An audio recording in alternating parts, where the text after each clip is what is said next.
Welcome back, dear friends. I'm sitting inside the 2025 Nissan Kicks, and in this video I'm going to show you how to change the light and contrast in your touchscreen display. So let's take a look at the touchscreen first, because this time is a little bit different. Okay, so this is the interior. I'm sitting inside the 2025 Nissan Kicks, and I'm going to show you how to change the display of your touchscreen.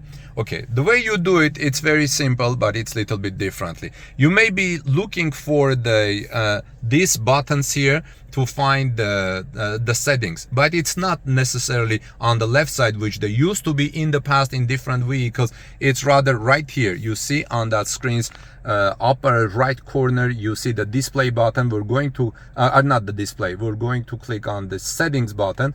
Once you click on settings button, you're going to see manage presets and different things. We're gonna click on because it's going to show you the settings of the music where you are. But we're going to first click home, and then we're gonna come to general section. From here, click on the setting button here.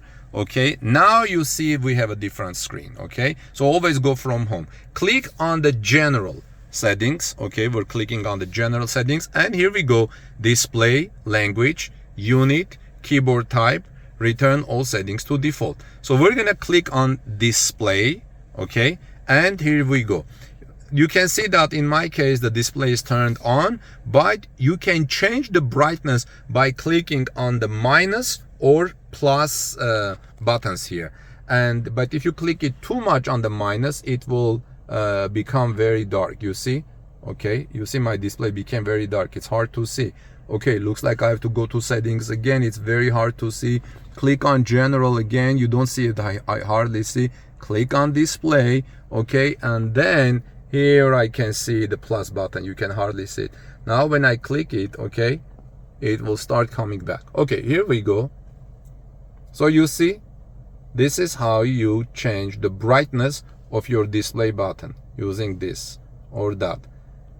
By clicking this plus or minus button, you can change the contrast, and that's how you do it. I don't want to make this video very long, and then you can click back and then go home again, home screen, and you go to your desired screen. I don't want to make this video any longer, but just wanted to show you how to change the brightness of your display button. Thanks for watching, everyone. Visit us at torquenews.com and subscribe to our channel for more interesting tips and news like this. God bless you, and I'll see you soon in our next report.